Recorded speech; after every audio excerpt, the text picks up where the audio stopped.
두 번째로는 가르치지 않는 죄. 말로만 가르쳐서 되겠습니까?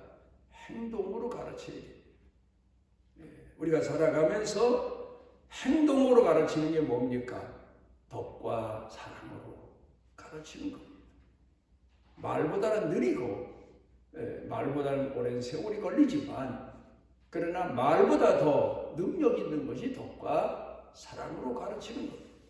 세 번째, 행동하지 않는 죄. 행동하지 않는 죄, 순종하지 않는 죄, 충성하지 않는 죄. 헌신과 충성은 젊은 사람들이나 애들이나 하는 것으로 착각하는 그런 나이 들어서 늙은 교인들 참 많아요. 젊은 사람들이나 하는 거고 봉사와 헌신은 아닙니다. 끝까지 앞장서서 봉사하고 헌신하고 비록 순서에 따라서 뒤에 섰을지라도 우리가 행동하는 신앙으로 살아가야만 비로소 하나님을 공경하는 신앙인으로서 열매 맺는 신앙인이 될 수가 있습니다. 그러기 위해서는 우리가 말씀과 성령으로 늘 충만함을 힘입어야 되는데 이게 바로 문제입니다. 니콜라스라고 하는 심리학자가 생각하지 않는 현대인이라는 제목으로 현대인들을 책망하고 있습니다. 현대는 우리가 사는 이 세상은 얼마나 편리한 세상이 됐는지 모릅니다. 지식이라고 하는 것도 그래요. 옛날엔 밤을 새워가면서 책을 읽고 스승을 따라다니면서 가르침을 받고 그래야 지식을 조금 얻었는데 동양하듯 얻고 그저 그래서 얻었는데 지금은 이건 뭐 스마트폰만 열어도 지식이 나오지요. 컴퓨터만 틀어도 지식이 나오지요. 그러니까 사람들이 쉽게 얻으니까 노력을 하지 않는다. 생각하지 않는다. 오늘 성경 본문 말씀 가운데 보면은 짐승 같다. 멸망하는 짐승 같다. 그러니까 현대인들을 니콜라스라고 하는 심리학자가 평화기를 노예로 전락됐다. 생각지 않는 노예. 그래요. 오늘 성경 본문에는 멸망하는 짐승들이 그렇잖아요. 뭐 생각하고 삽니까? 주인이 시키는 대로 먹을 거 주면 먹을 거 줄 때가 제일 고맙죠. 반갑고 꼬리치고 몽구리치고 좋아서. 그러다가 주인이 시키면 시키는 대로. 옛날 제가 어렸을 때 생각해 보면 집에서 키우던 소가 있는데 얼마나 열심히 살았는지 몰라요. 마차 끌고 농사 연장 남의 집에 다니면서 품팔이 해주고 그러다가 마지막에 팔려갑니다. 그 집안 식구들이 다 울어요. 그동안 정이 들어서 어디로 갔겠습니까? 도살장으로 가지. 짐승의 생애는 그렇습니다. 그런데 인간 생애를 그렇게 사는 사람들 많아요. 생각질 않아. 그냥 사는 거예요. 지금 현재대로 사는 거예요. 깊이 생각질 않아요.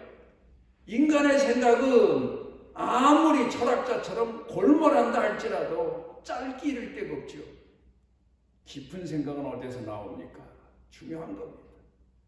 하나님의 성령께서 우리에게 임재하시고 우리와 함께 하시고 우리를 깨닫게 해주시고 우리에게 필요한 지식을 바로바로 가르쳐 주시는 것 참 중요합니다. 그래서 사람은 어렸을 때에도 성령의 능력을 힘입어야 되지만 나이 들고 늙고 노쇠해서 더더욱 하나님 앞에 기도 많이 해야 돼요. 늘 기도하는 마음으로 일하고 기도하는 마음으로 늘 우리가 살아가야 됩니다. 기도하는 마음이 바로 하나님의 성령의 능력을 힘입어서 지혜를 얻는 그런 시간입니다. 늘 노력해야 됩니다. 늘 기도해야 됩니다. 하나님과 늘 대면하며 살아야 됩니다. 성령 충만함. 그런데 한국 교회가 한 2년 동안 큰 재앙을 만났어요. 그게 뭐냐 하면 하나님과 멀어진 겁니다. 멀어지는 겁니다. 비대면 예배라고 하는 걸 전 처음에 비대면 예배 소리가 나올 때 펄펄 뛰었어요. 아니 나무가 뿌리를 샘의 근원에서 거두면 멀어지면 말라 죽을 수밖에 없지 않습니까? 어린아이가 젖먹이 아이가 어머니와 멀어지면 뭐 말라 죽을 수밖에 없고 굶어 죽을 수밖에 없지 않습니까? 한국교회에 내려진 재앙입니다. 비대면 예배, 뭐 그래 또 예배라고 그래요. 또 매스컴을 통해서 TV를 통해서 그 예배 안 돼요. 순간 잠시 잠깐 예배하는 것 같아도 그 예배 아니에요. 제가 옛날에 목회하면서 경험한 바가 있습니다. 암으로 죽어가는 분이 있다고 해서 동네 교회 가까운 데 있어 찾아갔는데 이분이 교회에 대해서는 잘 몰라요. 그런데 죽어가게 되니까 목사를 부른 거예요. 그래 가서 예배드리고 찬송하고 말씀 전하고 기도하고 그리고 왔는데 두 번째 갔는데 제가 그분에게 기도하고 찬송하고 말씀 전하고 일어서다가 엎어질 뻔했어요. 왜 그런가 했더니 이분이 내 이 양복 단추구멍에다 손가락을 딱 끼고 못 가게 하는 거예요. 붙잡고. 그걸 모르고 일어서다가 넘어질 뻔했어요. 그분 얘기가 그거예요. 우리가 와서 같이 찬송 부르고 말씀 전하고 기도할 때에는 암의 고통을 잊는데 내가 일어서서 나가면 그 다음부터 또 고통이 온다는 거예요. 그래서 찬송가 테이프를 제가 어디서 얻어다가 주면서 이걸 종일 그럼 들으라고 줬더니 그 다음날 같더니 아무 소용 없대. 자, 여러분 사신 하나님을 우리가 멀찌감치서 사신 하나님을 공경하는데 형식적으로 외식적으로 매스컴을 통해서 비대면 예배로 아무 효력이 없습니다. 아무 효력이 없습니다. 예수님께서 말씀하지 않았습니까? 하나님의 성전은 만민이 기도하는 집이다. 만민이 예배하는 장소다. 우리는 지금까지 성경을 통해서도 그랬지만 지금까지 신앙생활을 통해서 하나님 성전은 하나님 만나는 곳, 하나님 앞에 예배하는 곳, 성령 충만함 받는 곳, 하나님의 신이 내게 강하게 임하시는 곳, 그렇게 믿어왔고 성경은 그렇게 말씀하고 있습니다. 이제 우리가 다시 하나님 앞에 회개하고 하나님 앞에 돌아서야 됩니다. 하나님 성전을 사모하는 신앙으로 돌아서야 됩니다. 이사야서 1장 가운데 보면 하나님께서 이스라엘 백성들을 향해서 내가 너희가 바치는 제물에 아예 신물이 났다고 말씀하십니다. 너희 가져오는 게 모두 다 거짓되고 외식적이라 그 예배는 그 제사는 내가 받지 않기로 했다는 거예요. 한국교회가 바로 타락해서 그런 재앙을 만났으니 이제 누구를 탓할 게 아니에요.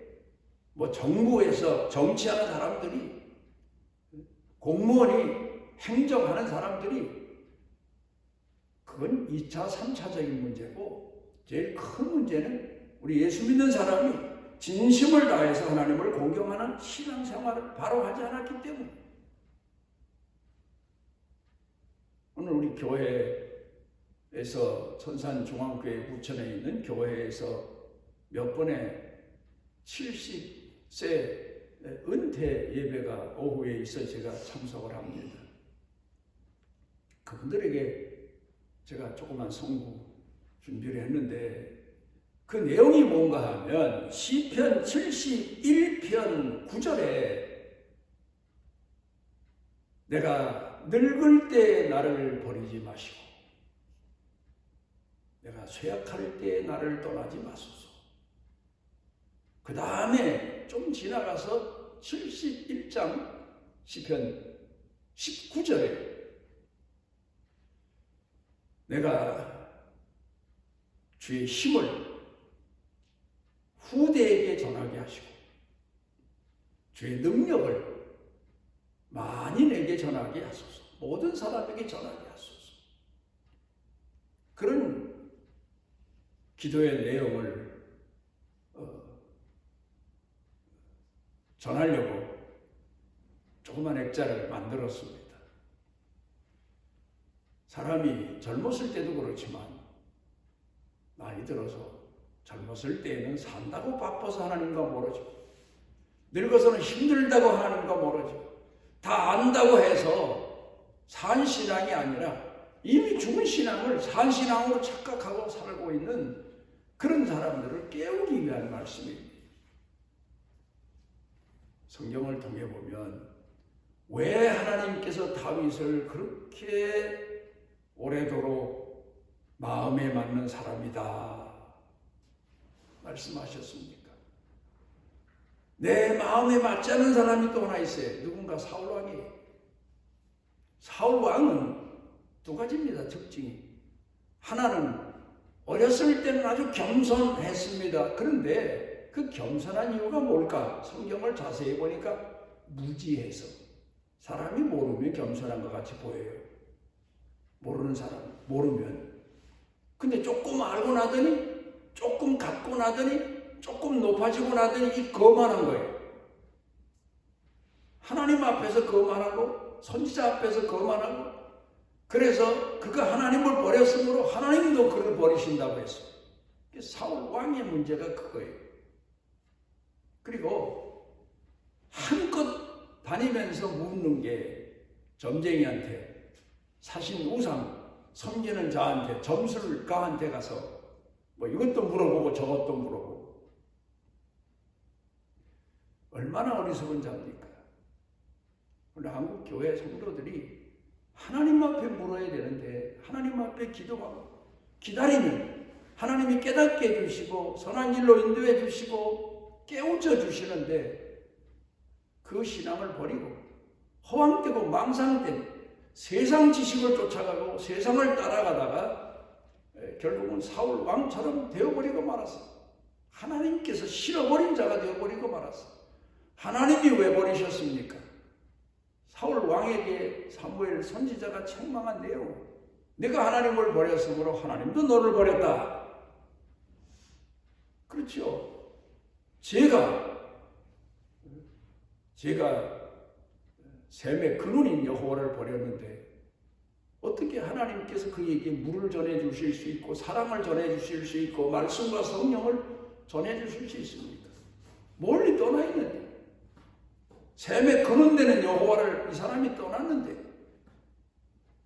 그런데 다윗의 생애는 3단계로 제가 생각해 봅니다. 첫째로는 믿음과 용기입니다. 어렸을 때 얼마나 신앙에 대한 용기가, 사명에 대한 용기가, 책임에 대한 용기가, 민족에 대한 용기가 대단했습니까? 그러다가 젊은 시절에 잠깐 타락합니다. 죄를 범합니다. 그리고는 선지자를 통해서 책망을 받고 통이하고 자복하는 생애를 삽니다. 얼마나 통이하고 자복했는지 모릅니다. 그러다가 마지막 노년에 세 번째 가서는 다윗의 생애를 보게 되면 하나님의 말씀과 성령을 얼마나 갈망하고 얼마나 사모했는지 모릅니다. 시편 119편, 시편 50편부터 보면 다윗의 철저한 회개가 나오는데 시편 119편에 가서 보면 그가 하나님의 신과 말씀으로 얼마나 충만한지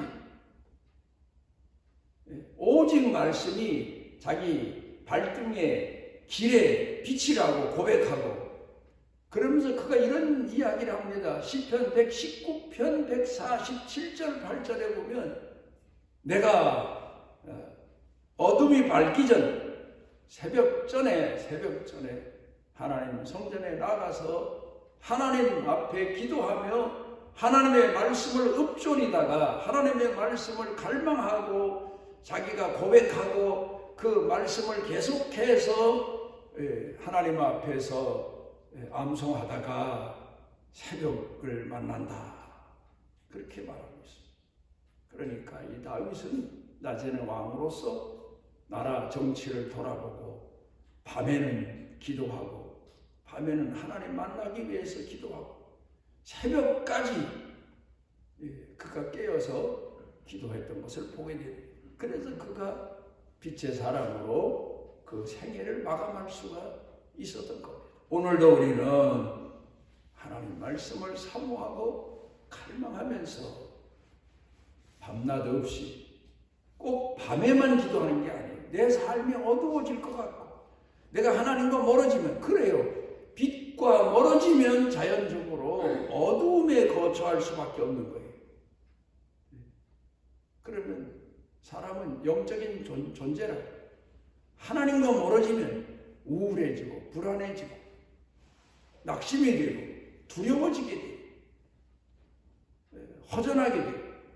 그런데 하나님 앞으로 가까이 나오면 영적인 빛이 채워져서 내가 내 영혼이 살고 내 삶이 얼마나 귀한가를 돌이켜보게 되고 하나님 앞에 감사하게 돼요. 이 니콜라스라고 하는 심리학자가 지적한 내용이 뭔가 하면 사람이 살아가면서 가장 무서운 것이 자기를 상실하는 거다. 자기를 상실하는 거예요. 그렇죠.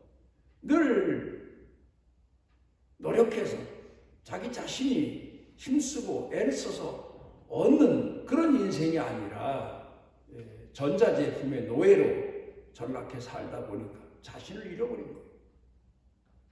우리 그리스도인들이 자신을 찾는 방법이 뭡니까? 나를 찾는 방법이 뭡니까? 내가 누굽니까? 나를 알기 위해서는 하나님을 알아야 됩니다. 하나님을 사모하고 하나님을 가까이 하고 하나님을 의지해야 비로소 나 자신이 누군가를 알게 되고 나 자신의 삶에 얼마나 귀한 은혜가 채워져 있는가를 발견하게 됩니다. 하나님을 아는 것이 나를 아는 겁니다. 하나님을 사모하는 것이 바로 내 자신의 영혼을 살리는 겁니다.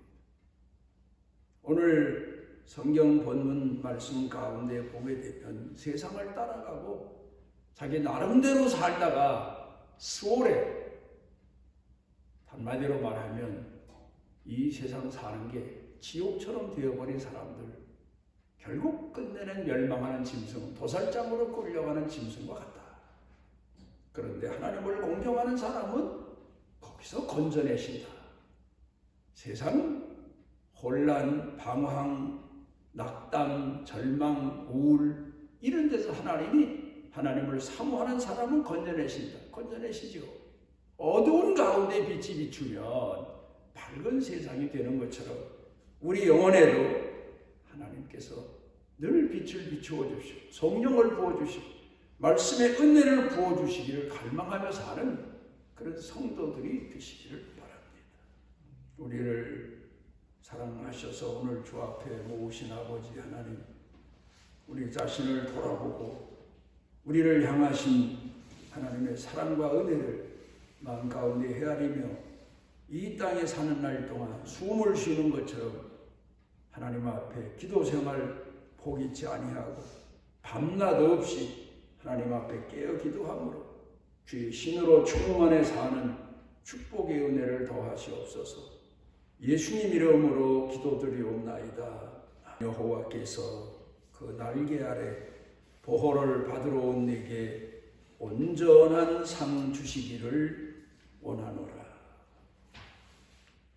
우리를 수월에서 건져내시기 위하여 이 땅에 선한 목자로 찾아오신 우리 주 예수 그리스도의 무한하신 은혜와 우리를 택하시고 우리를 실어버리지 아니하시는 우리의 주인이신 아버지 하나님의 만극하신 사랑과 우리 속에 오늘도 내지하셔서 빛이 되시고 소금이 되시고 우리를 깨어 하나님의 자녀로 살아가도록 이끄시는 성령님의 능력의 은총이 사랑하는 자녀들 영육 간에 가슴 속에 사는 생활 일터 경영 그리고 온 교회 중에 넘치고 넘치도록 함께 하시기를 축원하옵나이다.